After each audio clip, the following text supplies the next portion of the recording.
如果你陷入了一个泥潭，慢慢的淤泥淹没了你的嘴巴和鼻子，但是你却无法动弹，只能眼睁睁的看着自己死去，这是一种怎样的感觉呢？1953年的平安夜原本应该是一家人团聚的时刻，大家满怀期待的迎接圣诞节的到来。但是对于新西兰的人民来说，这一天却因一场突如其来的灾难而被永远铭记。一列载有285名乘客的火车在位于新西兰北岛唐吉怀村的旺格湖河大桥不慎发生了意外。那些在铁路沿线各个车站等待与亲人团聚的人，对这场正在发生的悲剧却毫不知情。他们等了又等，没想到的是再也等不到亲人的归来。在接下来的几天里，搜救人员不断地从淤泥里挖出亲人的尸体以及沾满泥土的圣诞礼物。这场事故不仅给新西兰人民一记重创，更是让人们意识到在强大的自然力量面前，人类是多么的脆弱和无力。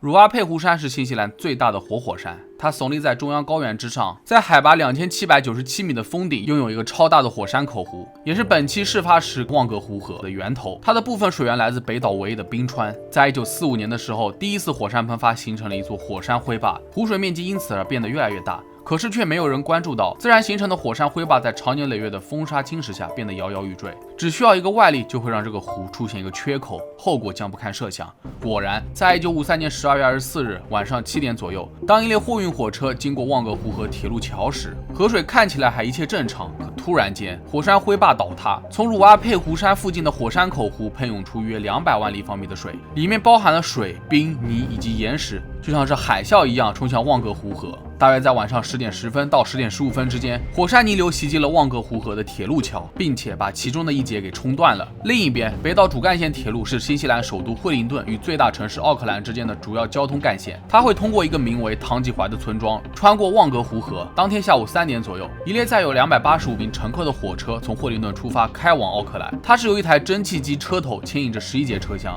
前5节为2等车厢，人最多，后面跟着4节1等车厢，最后是一节护卫车厢和邮政车厢。在晚上10点20分，火车正在以每小时40英里的速度穿越旺格湖河的铁路桥。正在这个时候，驾驶员西里尔·阿里斯突然发现前方的河里面似乎有几个灯光在晃动，定睛一看，原来是有人举着手电筒在桥边上晃悠。这个时候，西里尔猛然看到前面的桥断了，他关掉蒸汽，立刻踩下紧急制动，并对轨道进行打磨。可是已经来不及了，车头连带着5节2等车厢和1节1等车厢直接冲入了激流中，剩下的3节1等车厢以及护卫车厢和邮政车厢则被卡在了轨道的断桥上。一位22岁的警员在听到莫名其妙的轰鸣声后，立刻前来查看。他是第一个到达现场的人。随后，越来越多的人赶来救援。由于1953年的新西兰还没有国家救援组织，所以救援的人都是来自当地的森林服务局、工程部、警察、海军人员、农民团体以及其他的志愿者。他们通宵工作，试图把活着的人都救出来。虽然火山泥流的高潮已经退去，但是河水当中还是有许多火车残骸和碎屑，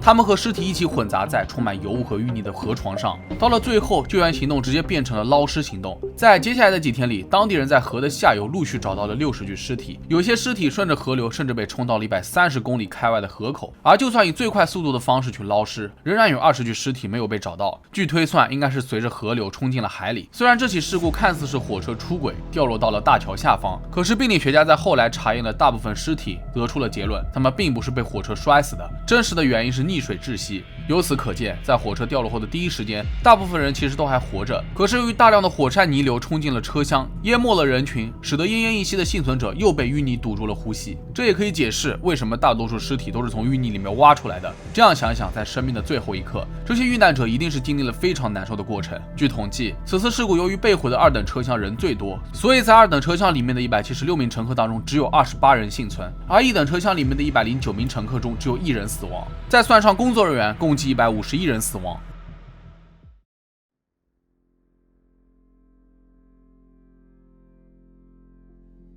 圣诞节一早，当时的新西兰总理西德尼·霍兰德从奥克兰驱车快速抵达了事故现场。他组织协调好了军队、警察以及当地的农民和殡仪馆进行善后工作。随后，遇难者尸体辨别身份成为了一项重要的任务。由于是在圣诞节期间，在这些遇难者当中有很多是从国外回来的，他们甚至都没有联系的亲人，也没有当地的牙科记录，随身的证件也已经丢失，所以出现了很多无名尸体。几天之后，警察就进行了一场公开的集体尸体身份确认。他们把所有遇难者的尸体都放进了棺材，排成一列，让失去家属的亲人们排队认领遗体。剩下的实在是没有人认领的，直接被转移到了惠灵灵顿和旺格努伊的医院太平间。在这之后，有超过100场葬礼陆续举办。伊丽莎白女王也在奥克兰发表了圣诞演讲，最后向新西兰人民表达了慰问。12月31日，菲利普亲王参加了21名身份不明遇难者的国葬，他们被埋葬在惠灵顿卡罗里公墓的一个18米深的坟墓中。1954年4月，警方接到了命令，重新挖掘了16具尸体的坟墓。这是因为有消息证实，其中有几具尸体被误认，包括了8具从未被确认身份的遗体。最后，他们都被安放在1957年落成的卡罗里坦吉瓦伊国家纪念馆。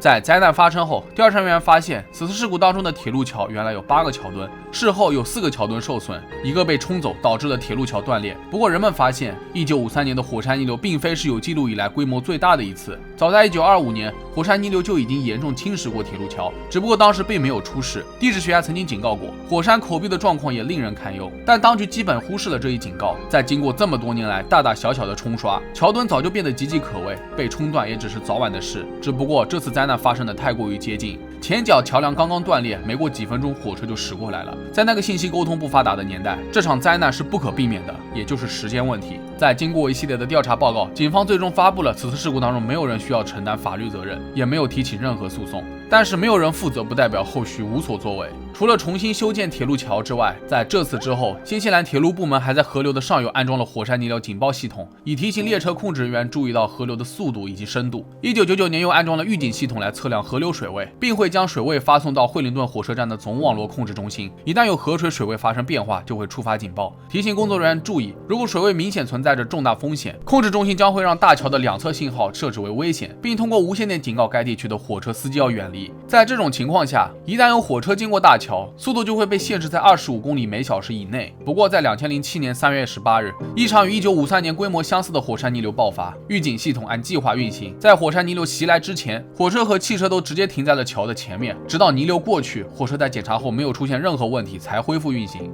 这次的唐吉怀火车事故作为新西兰历史上最严重的铁路事故，不仅带来了巨大的人员伤亡，也深刻影响了新西兰以及西方国家的铁路安全管理。之后，政府加强了对自然灾害可能性区域的监控，尤其是火山活动区域，以防止类似的悲剧再次发生。对于铁路和桥梁的安全标准也进行了全面检讨和升级。尽管灾难的原因与自然是密不可分的，但至少也提醒人们在基础建设中充分考虑自然环境的不可预测性以及长期维护的重要性。不过，就算是这样，人在自然面前还是显得十分的渺小且脆弱。那么好了，本期视频到这就结束了。如果各位觉得视频做还不错的话，也别忘了点赞、收藏和转发。那我是正正，咱们下期视频再见吧。